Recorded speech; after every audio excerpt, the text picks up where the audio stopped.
Sup guys, welcome to, oh crap, I forgot to do the overlays. Alright, well welcome to Remax. Yo, I was so excited that we were starting on time that I just fucked it up. Alright. But yeah, welcome to Remax, it's episode 54. You guys are gonna see everyone soon. Alright, let's start with what you've been up to, Chris. Where are you right now? I'm in Toronto, staying with a friend. I've been taking some time off after DreamHack Stockholm. I see. So I've been off for like five days, I want to say, and just been chilling, visiting friends and stuff. You know, met up with No Regret right before he went to DC, hung out with him for a little bit, just that kind of stuff.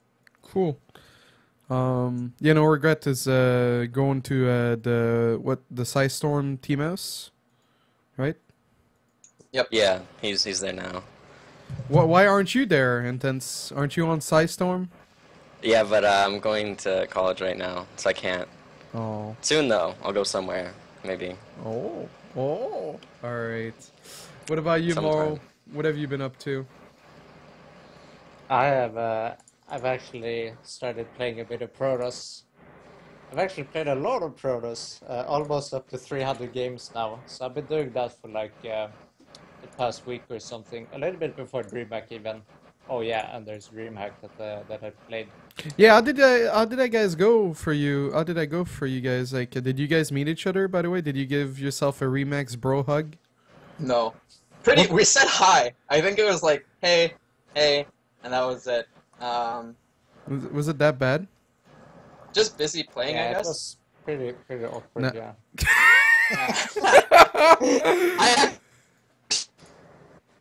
I actually got really mad. You know the little kid from MYI? Rainer? Sarah? I don't know. He's just the little kid. He's like really young or whatever. Like 13 or something, right? Yeah. Him and like one other guy from the team. We were playing our round of 32 matches, I want to say. So I was playing against Hyun. And they were wearing like these big backpacks, and it was played at Infernal Online, which is like a PC bong. So, and the pathway between both chairs are pretty narrow. And then they were like constantly bumping chairs and shit. So I like kind of freaked out on them a little bit. Like, can you guys fucking like? It was like this. Can you guys fucking leave? Like seriously, you're bumping chairs and shit. People are trying to play. Damn, And they were just dude. like, they didn't like say anything, and I was like, seriously, can you fucking leave? And then like an admin came over and made them leave. But it was so annoying. Yo, Moro, the people of your chat are Yeah. shitting up. Yeah, I The- told them to stop. They have issues. I feel like when you said that more, it started I spamming. I can't control them anymore. Yeah, the ducklings are young, wild, and free. Yeah. Is they're that how like you a call being them? Of their own now. Is that how you call them? Or no, it's a special class, right? Yeah, the special class. Oh, they're Exactly. Living Yeah, up. Dream, like it was real, like what Huck said, it was really awkward playing in the, it felt like you went back, like time traveled back to 2010, because like there were no restrictions anywhere, so like people walking into shares and all that. So that was pretty annoying. Personally, I think the shares sucked, so I couldn't really play my best because they had like arm rests, and that really fucks with how I sit. Ah. Yeah. It seems weird, like, you never know what kind of chair or desk you're gonna get when you go to tournaments. Sometimes it backfires on you, so that sucks for you, Moral. Yeah. Yeah, I think we covered everyone. Alright. Yeah, let's get into the topics. So, David Kim, you guys. you're on the Desro! table, so- Desro, what have you been up to lately? Well, I booked my flight for BlizzCon, so I'm excited for No one that. cares. All right, great. Let's move on. So David Kim posted about the beta today. Now let's talk about who Huck lost to in DreamHack. Oh, I lost to Young, but it was close. I lost to It was close. I lost to Hyun. It was actually very close. It was like both games. I think he thought I was gonna like 7-gate off 2 base or something. So he like pre-made units, and actually both games it was like 3 base. I'm on my 4th base, and he's on 4 bases. I go kill his army, kill one of the bases, and then pull back. So I'm like up a base, or my base is like almost done, and then I just lose to Roach Hydra by throwing, pretty much, with like really bad engagements. Nothing spectacular, like Roach Hydra versus Blink Stalker Sentry Zealot, almost the whole game for both games. It was pretty sad, because I had pretty big advantage both games, and just kind of threw. That sucks. But Hyun being a lot better than Ryung, I feel like my loss is less embarrassing than yours. Didn't Moro beat a Korean in the group stage to advance? Did you? Yes. Who did you beat? Okay, I didn't beat the Korean. Oh. Oh no, it was even worse than that. He lost to like a Polish Terran, so he didn't even get to play SOS in his group. Oh, really? Yeah. No, but it's strategy. Yeah.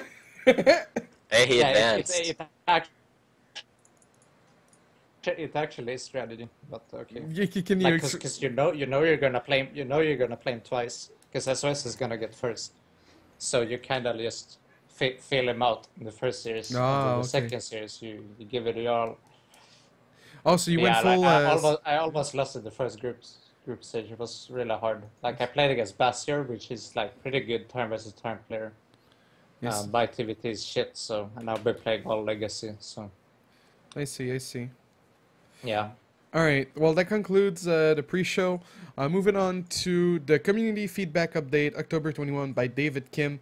There's not a whole lot that's being listed because the game's about to come out. Really, there's a month left. But he still addressed a few things. The biggest points are that he addressed once again that the game's going to be worked on post-launch. So that's like, all right, I'll be honest. I went like out of all of us here, I'm the one who went to the Blizz HQ, and when they told us that, I'm like, all right, like how much of this can I actually believe, you know? And so for them to keep saying it over and over, like I'm slowly starting to believe it, but it's really hard to believe. Like I don't know what part of the game being worked on post-launch is actually true. Like I know they're excited for the Allied Commanders, but like at this point you kind of have to believe them. And then he said the macro mechanics being nerfed, so they don't want to remove them for now, but that's something that they're willing to do as they keep on working on the game post-launch. Chris, do you have any thoughts? On everything, or what? Just this first part. So everything you just talked about? Yes. I mean, I hope they keep working on it. I don't know what else to say besides that. Do I think they will? I think they're going to continue working on it as much as they have been. I don't think they're just going to... Like, a lot of people think, or have been saying, like, they're just going to, like, Bitch. drop it Yeah. after, like, they do their sales, which you can't really do as a big corporation, because then it sets, like, a bad precedent for, like, the rest of their games going into the future. But True. we'll see. I think they're going to continue to, you know, balance the game as much as they have for like Heart of the Swarm. So, you know, post launch, maybe 3 or 4 years, balance it pretty well. Okay. The Moro, do you have any thoughts? It's a pretty weak subject. Well, you brought up macro mechanics. I would like to talk about that. Yeah. Them being nerfed. Yeah, I think that's a great thing. I don't like particularly have much to say about it, but except that I just think it's great overall. Like I don't think macro mechanics were that good to begin with, so preferably I would like not even have them in the game, but they're in the game, so having them, just all of them, just nerfed is probably just gonna give a better you know, make the game better long term. I think. Yeah. Intense, did you see the proposed change for the mule? How it would mine? It would take a lot longer to mine. No, but I mean, just in terms of this stuff, I think I agree with Chris that they're going to continue to balance it like they did in the previous ones. But in terms of macro mechanics, like I think it's good they're removing them. I don't think they're good, like Maro said. But I don't think that's really the problem. That's like keeping people like out of playing StarCraft or making it unfun. You get what I mean? Yeah. I think there's other things. They're not removing them though. I know, they're just making them worse. So I think the point of that is people who are worse at using them don't get punished as much, right? But they don't really say any specifics here aside that they think it'd be better to reduce the effectiveness. They don't really say why. Well, actually, they do. Easier for non-pros, but just as difficult for pros. So, but I don't think that's what keeps non-pros from playing StarCraft. I think there's more to it than macro mechanics. And I don't. yeah, Yeah. we'll get into that later. As you can see in the Google Doc, the bottom of the page, you're listed there, intents. Okay, so they also addressed the depth HP being tweaked in the early game, and then giving it an attack speed upgrade for the later game, so it can deal more damage and it can scale as the game goes on. Chris, I know you haven't been playing. Actually, let's go to Moro. Fuck you, Chris. Moro, would you be happy with that as a new Protoss player? For the Adept to scale more to the late game? Yeah, I mean, this makes me so happy because this is actually two major points that I made about the Adept, is that it should have a DPS role, and the other thing, no, it was just that, so more DPS with the attack speed and then less HP, so you like don't want to blink on top of bio and stuff like that. Just having it as tanky while being ranged is really awkward when you have Zealot Adept. So both of these things are like amazing. I like it very much. Okay. Chris, do you agree? It's hard to say. I feel like the Adept in its current spot in the game right now is it needs to be balanced, but I feel like people think it's a lot stronger than it actually is. For example, PvT, the Adept really isn't the problem. It's more of the fact that the War Prism is the problem and the timing is really hard to defend. I still stand by the point that I think giving it... The biggest problem with the Adept is that it's too precise. You know, in StarCraft 2, we always see that there's overkill or underkill with units, and the Adept just two shots, too many things. Whether it's Marines, Workers, Zerglings, SCVs, whatever. So I feel like giving it more attack. So like, let's say if it does whatever amount of damage it does now in 2 shots, SCVs, if it has more attack, but it still takes 2 shots to kill an SCV or a Marine, it's not really going to change anything in the early game. But in the mid and late game, it's going to still, you know, scale with upgrades from the Forge or against armor or whatever, what have you. But it has less HP. I feel like that would be a good change for the Adept. But even then, I think the biggest problem with the Adept is the War Prism right now. I don't even think the Adept itself in the early game is super, super strong. I mean, obviously, if you wall, the Adept's not really going to do that much damage. It's the issue when the War Prism comes in. Yeah. It's a good point. Yeah, a lot of players are just crazy about the Adept. Someone like Avilo has claimed that he won't play until the game's patched. Thank God we don't have to play mech on the ladder. Yeah, what really bugs me about the Adept is the way you like blink on top of bio, and this happens because it's like in this current form it's such a tanky unit, so giving it less HP and more of a DPS role, then it wouldn't like go toe to toe with bio in a melee situation. So you would want to have Zealots tank for the Adept and then have the Adepts behind. Because the fights right now in PvT looks absolutely retarded. Like when you just blink on top like that, it just removes the micro from both players pretty much. Is that how you feel as well, Intense? Yeah, that's what I was going to mention about it, how the phase thing kind of removes all the micro from engagements. It's just they phase onto your army and you both just wait and see who wins. But I don't think the Adept's too strong, aside from the phasing kind of being weird. I think it is the War Prism, I agree with Chris on that. If you wall off and stuff, Adepts usually aren't a problem, at least for me. But I haven't played too much, like only like 150 games so far, so I'm not really sure. But I do think the role does overlap with the Zealots a lot. I haven't really seen any Zealots personally in Legacy of the Void, so it'll be cool to see a mix of the two. Okay. Next up, David Kim addressed the Swarmos being monitored because people complained that they didn't see much of the Swarmos, but he claimed that the Swarmos in Legacy of the Void was stronger than in Heart of the Swarm. I'm not exactly sure. I should have done some research on why it's stronger than Heart of the Swarm, but I didn't. And then he also said that the Ghost Snipe is being buffed to increase the damage output per snipe so that they can counter bigger units more easily. Now they're gonna start with reducing the cast time. And if yes. that's not enough, they're gonna look into the damage. Thank you, Moral.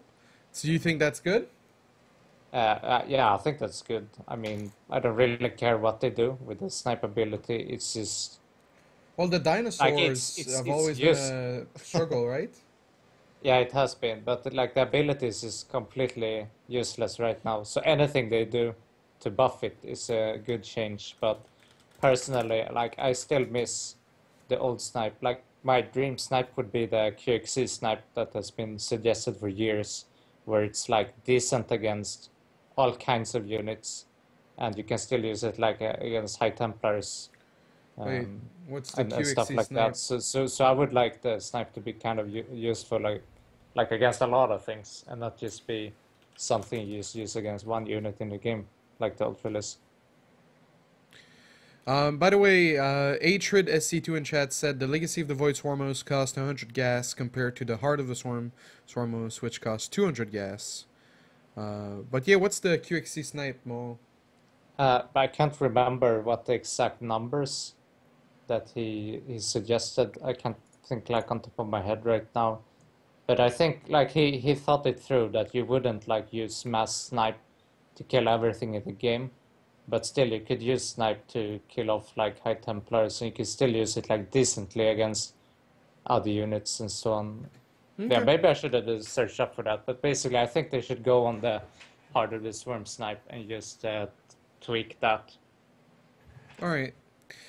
So that concludes the community feedback update by David Kim. We'll see if there's any big changes coming up in the future. Wait. What? I want to say something. Yes. I saw Puck. I obviously haven't been playing Legacy of the Void since I guess the end of Red Bull, a little bit after Red Bull, which I mean wasn't that long ago, maybe a week and a half, 2 weeks.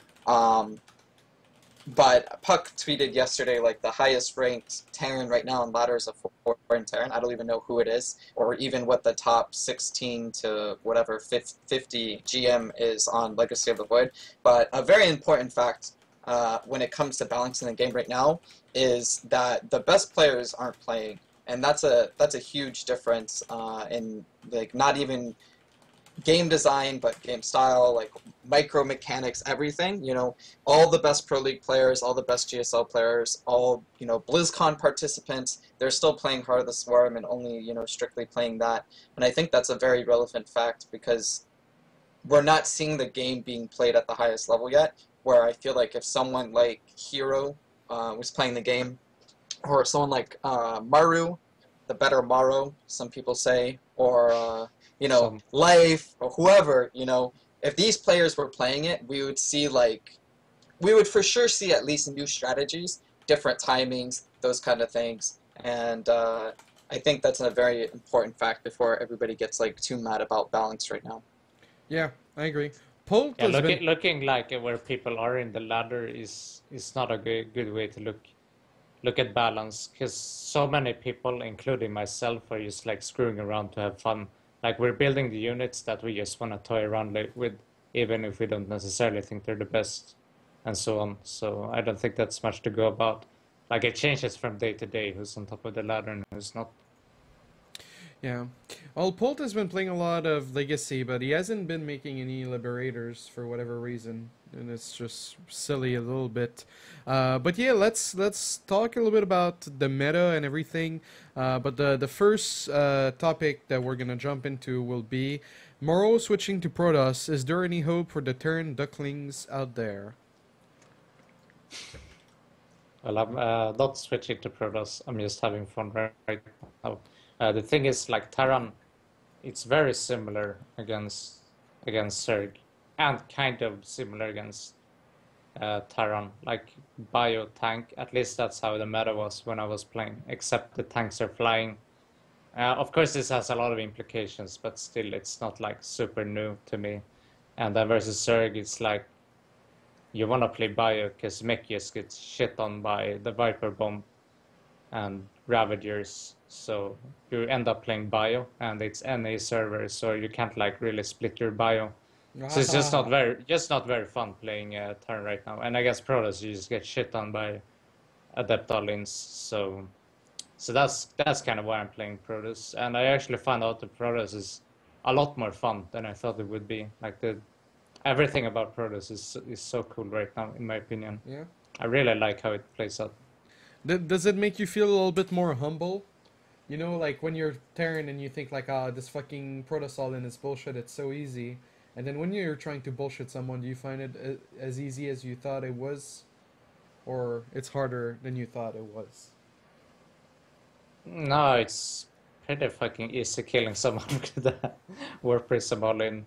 Um, I so tried, guys. so my opinion about Protoss didn't really change. I just want to say like what I discovered, at least from my games, is that Protoss versus Protoss, in my opinion, is like fucking amazing.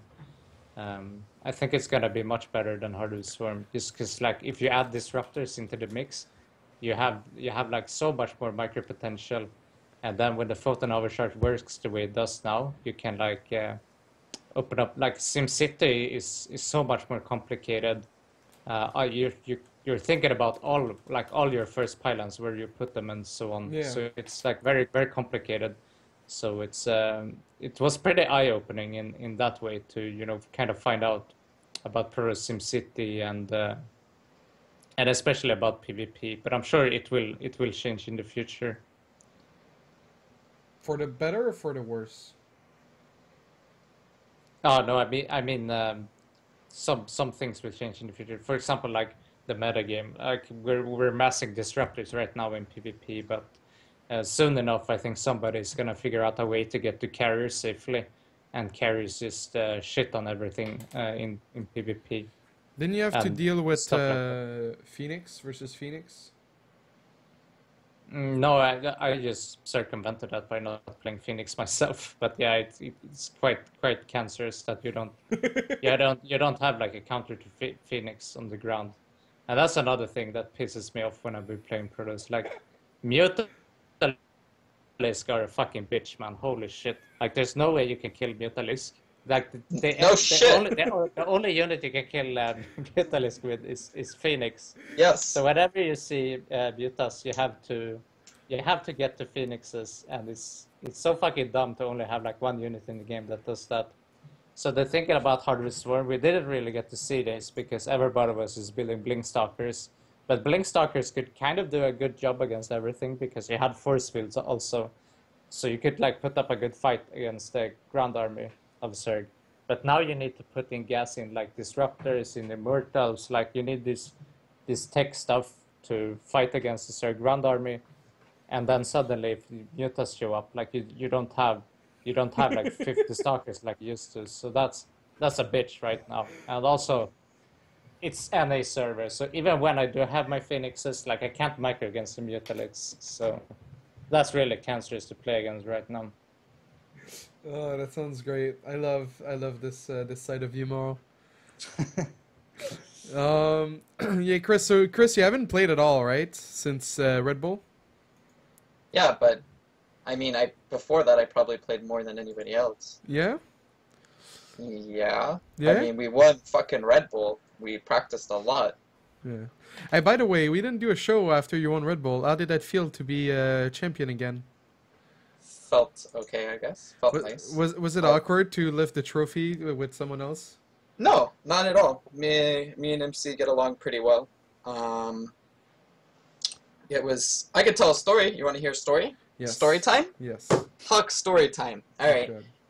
The thing though is that really pissed me off. We almost had a huge falling out, me and MC, when we were in Santa Monica, which is the event leading up to Red Bull. We lost a game against fucking Crank and Alicia. That was the only set we lost, right? And we lost where we were going like some Blink Stalker all in. Like we didn't even have a robo started, and DTs walked in our base on Moonlight Madness, like warped in behind the rocks or whatever, right?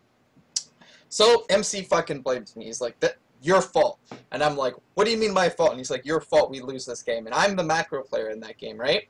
So we go into the replay, and within like the first minute, literally I don't build a probe. Like I miss building a probe by like 1 second.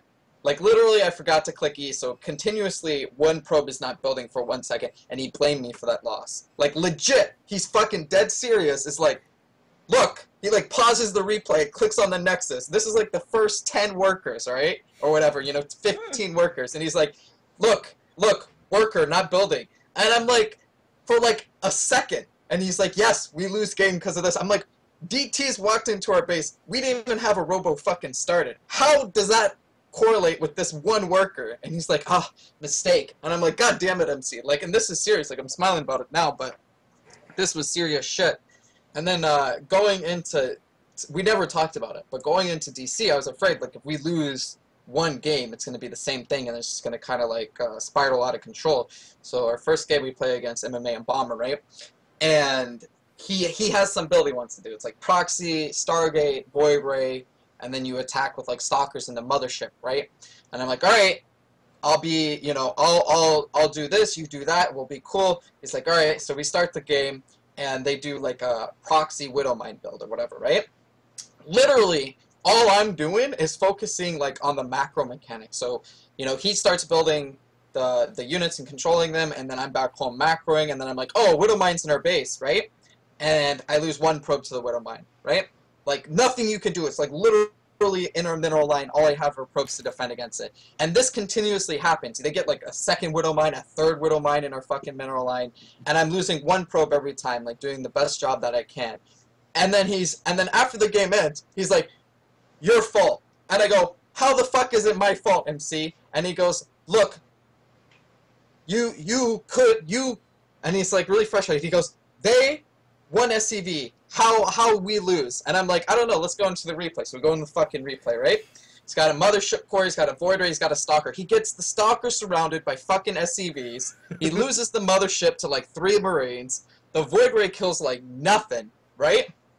I show him my side. I literally am only losing 1 worker per thing. And he goes, but we can still win. Fast forward to the end of the replay where he said they had 1 SCV. They have like 26 workers. We have like 10. They're up like 40 supply or something ridiculous. And then I was like, MC, you can't do this, man. And then we had to like bro it out. And he apologized. And I said, it's okay.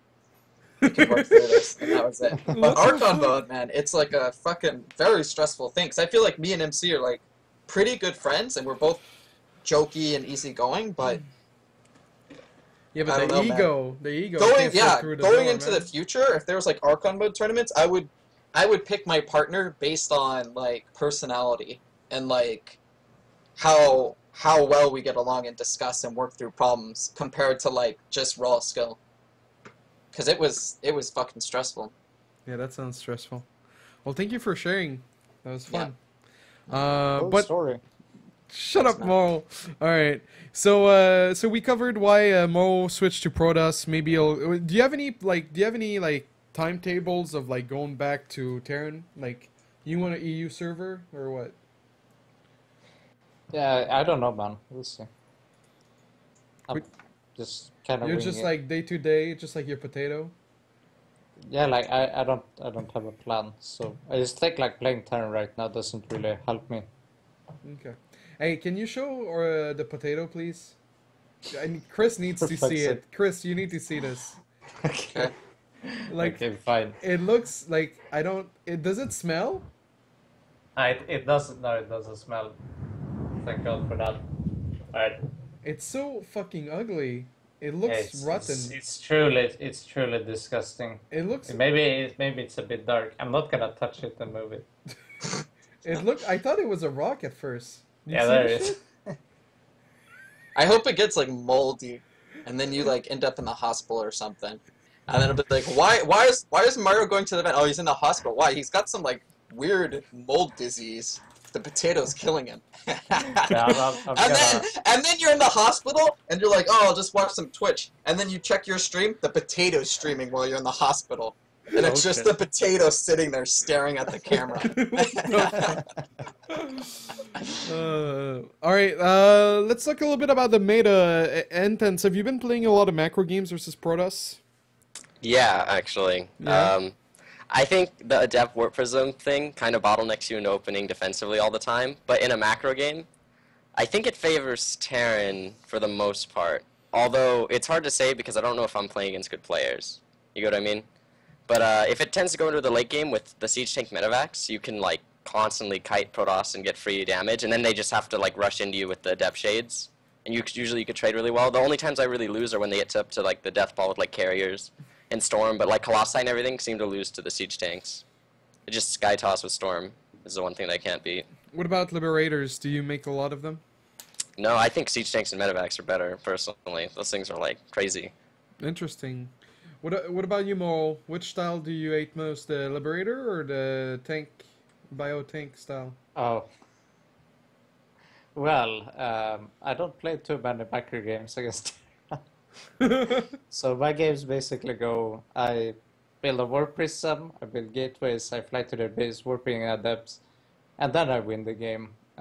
Sometimes lose. maybe 10% of the time it doesn't work, and then we play a pretty awkward macro game where I'm extremely far behind and I just get rolled by bio mine.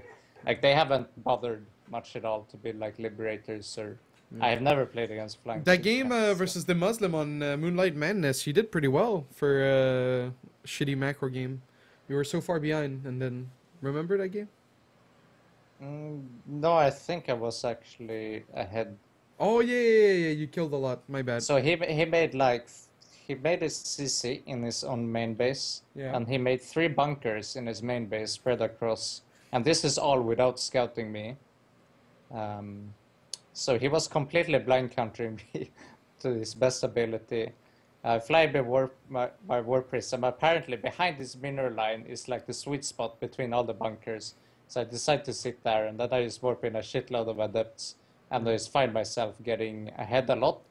But then we start playing a macro game, and like he almost comes back, but then I just walk across the map with a shit ton of adepts, and I finish him off. So that was a pretty mess. I can imagine he was pretty salty after that game. Like I would probably stop playing if I was a Terran there. Aw, rip. How's TVZ intense? I think it's Terran favored. But then again, I don't know if I mean I don't know if that life on ladder is the real life or anything. I haven't really played against too many good Zerg players. Targa? Yeah. I don't know. I seem to win almost every single game against Zerg. Like literally, I don't know if I've lost yet as Terran. I think Terran's like really favored against Zerg because you get such a huge lead in the early game with the openings. You build the Reaper or what? I open Reaper and then I just go really fast 3 command center into Alien Banshee. Okay. What kind of And then you basically play Harder to Swarm or what? Yeah, I just play like Heart of the Swarm essentially. Yeah. Okay. Interesting. What about PVZ, Mo? How do you feel about the Lurker? The Lurker is actually very strong against ground Protoss.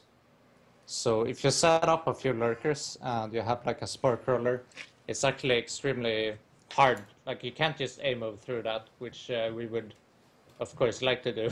So you gotta like clean up the Spark Roller some way, and then you gotta like poke in with units to find out where the Lurkers are, and then you shoot the disruptor balls at them. Because like if you just aim move through there, then you just lose everything. If it's like a choke point on Terraform, for example. So I think that like the Lurkers is really strong. I really like the design of the unit. You can break through with Disruptor. The issue is that because Disruptor have so long cooldown, it like they kind of lock down the position for at least like a minute. It feels like before you really start like killing off the Lurkers and so on. So it definitely has a role in the matchup, I feel. So that's good to see. What was I gonna ask? Do you think there should be a Disruptor range upgrade? No, I don't think so. I don't really like just adding upgrades for units. Like you already have the Warp Prism speed upgrade, which kind of helps the Disruptor. And also like Disruptor is also already so high tech. Like you already need a Robo Bay for it. So to get like range upgrade 2 would be a bit much. I just feel I actually feel the range of it is kind of good right now. When I was a Terran, I thought the range was too small, but that's of course when I was playing Bio. But in the PvP matchup and in CvP, I feel like the range is just enough. What annoys me is that when you have like multiple disruptors and you choose to do the ability, then you don't see like the range circles. So that makes it kind of hard to use, and it's especially like noticed when you're doing it against Lurkers, for example. So I would like that to be implemented perhaps. Because it's like already such a hard unit to micro and everything. So I'm not sure why they would make it even harder by having like the UI go against you and not show the range of it. That makes sense. What about you, Chris? You were gonna say something there. I feel like it depends on where they want the unit to play a role. I feel like in PvZ at the highest level, it's not mobile enough to be useful. Are you talking about the And lurker or the disruptor? Disruptor. And in PvP, obviously, it's like the most important unit, and in PvT, it's almost never used because there's a famous highlight, I think, actually from Maro, where he like dodges disruptor hits, and he doesn't even have to stim. It's just like regular bio, just like moving out of the way. And then if he stims, even more unlikely that the disruptor is going to hit. And then even if you don't do that, you could still just pick up with the Medivacs, and it's not going to hit. Yeah, but come on, man. Come on. It was right? Who else can replicate that? And my point being is that, and a double-edged sword at that, is that at the highest level, who knows? Maybe there's some like sick turtling, SimCity pylon wall, and then you hide behind that and you just shoot disruptors, and that's how you like hold like a really quick third or fourth base, and then you transition into something cool. Or on the other hand, PvT, whoever versus Maru, the disruptor's just never going to hit, period. I mean, if Maru can do it, the better version of Maru can do it even better. So it's hard to say. I feel like PvP, obviously, it's the most important unit. I feel like PvZ, it's worse than Storm in almost every way. And in PvT, it's completely useless. So I think something needs to change. But then again, I'm just a lowly pleb. And who knows, what's going to happen when the best players are playing the game. Yeah, personally, I think if I were to change the disruptor, I would like lower the damage, and I would remove the shield damage also, because I don't think it's needed for PvP. It's already so fucking amazing. So I would lower the damage, and then I would lower the cooldown too, because it like against bio, for example, you're overkilling like crazy, so then it becomes naturally less effective. But by having a lower cooldown, you could use it a bit better just overall. And against Zerg, like roaches, for example, you don't one-shot them anymore. So I think that would just it would make it better against bio, and it would perhaps keep it at the same strength against stuff like big units, Immortals, Archons, roaches, and that kind of stuff. Okay. Interesting. I'm kind of sad we're not talking about the Liberator. It's something that bugs me when I play, at least for me. Like, I think it needs a considerable nerf or change. But the problem is right now is, like Mario said, and even intent. It's the state of PvT right now is either you kill Terran early game or you're probably going to lose the game. So if the game is 10, 15 minutes or shorter, Protoss is going to win a huge majority of the time, and if it goes later, then most likely Terran's going to win, and that's just the way that the balance / the gameplay is right now. Yeah. So it's hard to balance the game when it's so lopsided who wins depending on what time the game is in. Just that they bully you, right? Like you get chased back. Like if they just mass like 16 Liberators, they kill all your Tempests, and then they turn on the siege mode, and then you fucking run across the map. And there's nowhere to run, nowhere to hide, and like Storm doesn't really do anything. Archons don't really do anything. Stalkers kind of tickle them. No, but Tempest is like the only counter. I don't know how you lose Tempest versus Liberators. Yeah. Because they make like 18 of them. Storm with Tempest? I don't know. Like 18 Tempest. Alright. Maybe that's just me. Maybe I'm just a noob.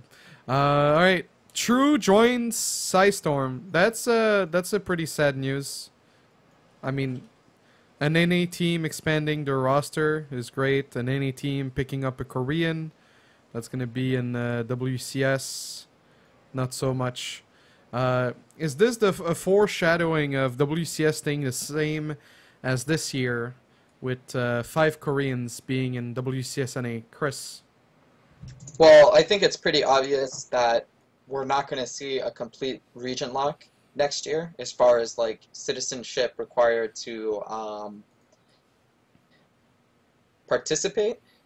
As far as what visa standards they put in place or how strictly Blizzard enforces the rules, I mean, I think it's pretty decently known that Pult, for the majority of the year, was living in Korea. Even Violent going back to Korea a lot of the time. And that's not exactly where Blizzard had said they were going to enforce it. From my understanding going into this year, it was going to be Koreans can play in EU and NA, but they have to contribute to those regions, quote unquote, basically, is what I understood from it. And that just didn't happen, period. Even, like I said, Paul staying in Korea for very long stems of time, even during WCS seasons, even flying from Korea to events. So yeah, I would say that next year it's going to be fairly loose as far as what rules and regulations they put on Koreans playing in WCS. Mm-hmm. What does it mean for US players? Like, we're at 6 Koreans. If Stardust doesn't get fucked, yeah. It depends. I mean, it depends how many Koreans come, right? I mean, who knows how many are going to be willing to move over here. So, like, if Stardust doesn't retire, and that's 6 Koreans, is that already enough to get fucked? Is that for the majority of NA players? Yeah, of course. Like me. I mean, it depends what you want. What's your goal? Is your goal to make Challenger? You probably could still make Challenger. If your goal is to make Premier, then yeah, it's going to be pretty tough, I'd imagine. Okay. Last year, WCS region locking format updates were announced in September. The year before that was announced in November. So, like, the news for that, the news for the new season year should be announced pretty soon. I'm pretty sure what's Kim is working on it. Kim Fan. Yeah, the huge saving grace for fucking Blizzard this year was WCS Season 3. Little Bo makes the finals, wins it, barely gets into BlizzCon the last second, and now Blizzard can say, look, you know, not only do you have the best players, you got a foreigner in there. Foreigners can do it if they work hard enough. You know, they just got to try harder, etc., etc. That was the saving grace for Blizzard. If it was going to be a full year of just Koreans, then people would be like, what the fuck? Maybe we should look at WCS because foreigners just can't compete. It's not realistic. Not one made it to BlizzCon, but now because they have Little Bo, they can say, look, he did it. You guys could do it too. You just got to try harder. And unfortunately, that's the way it's going to go. And there won't be as much controversy or hate towards WCS season because of that. I mean, it worked for Europeans, but they only have 4GG, man. Not only for GG. What do you mean? No, we have like some other guys too, no? Nope. Only 4GG. For Koreans, yeah.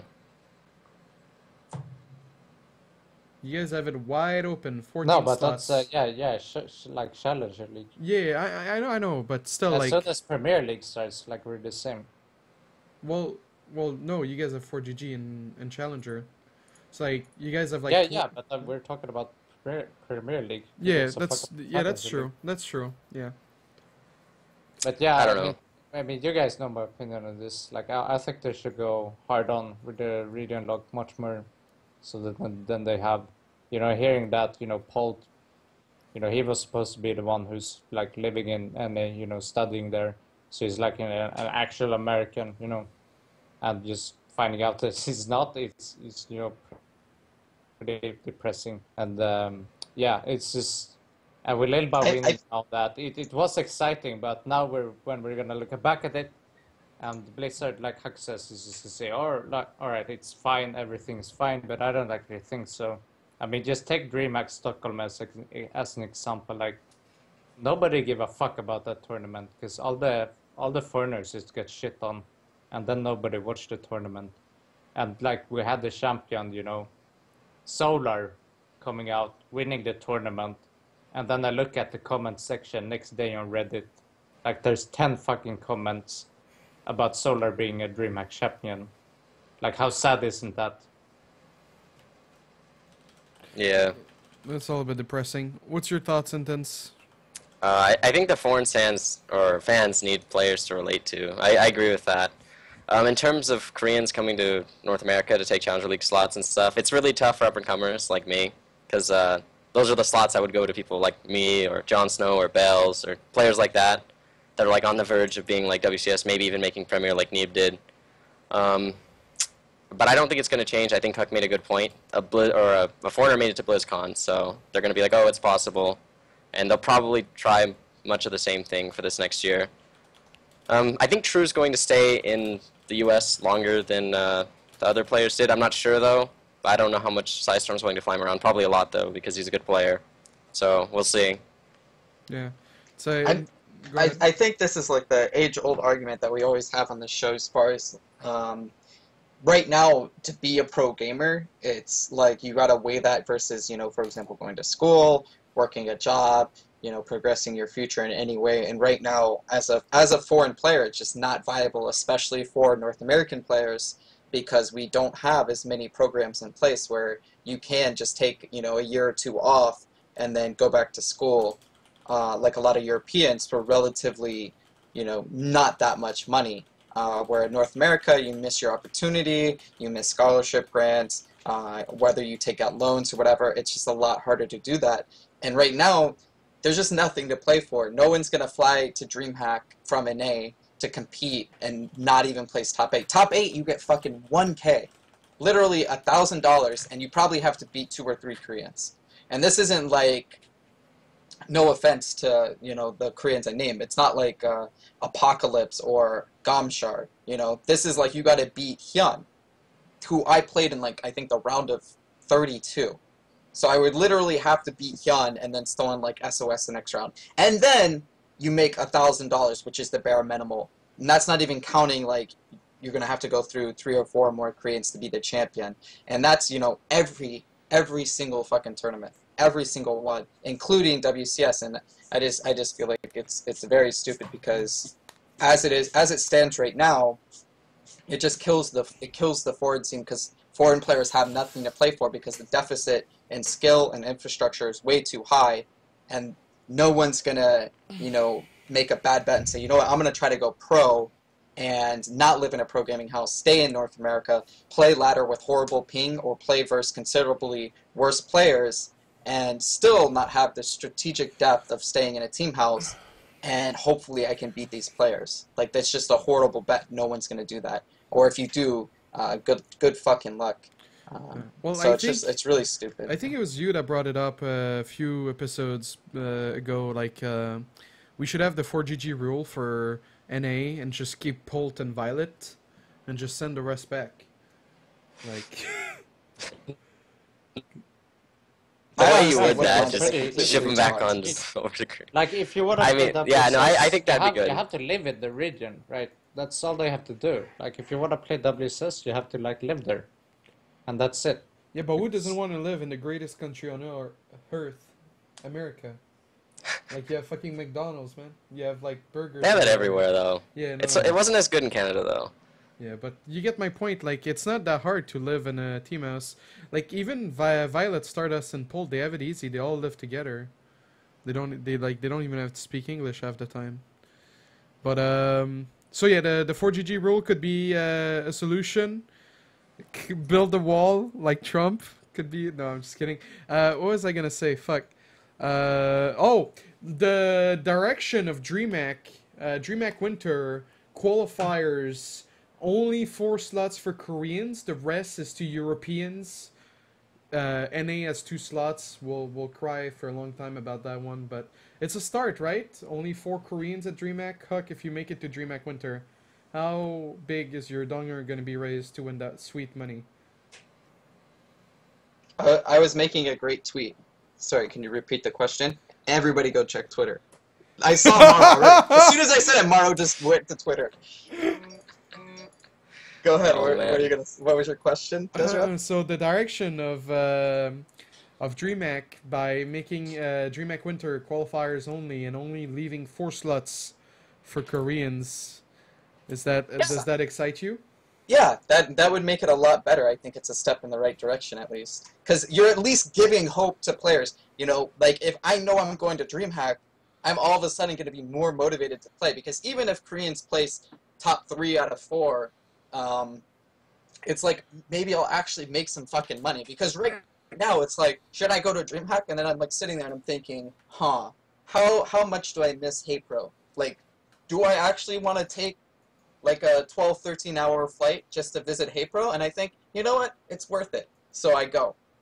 That right now is the decision making in my brain, because getting top 8 at at DreamHack, I would say percentage wise for me would be like 5% or less. Winning DreamHack would be like less than 1%. And sure, I'm not the best player, but even if you take a top foreigner like Snoot, for example, or Little Bo, I would say making top 8 for them would probably be like 50% or less chance, depending on how the bracket works out or how many Koreans they have to play, you know?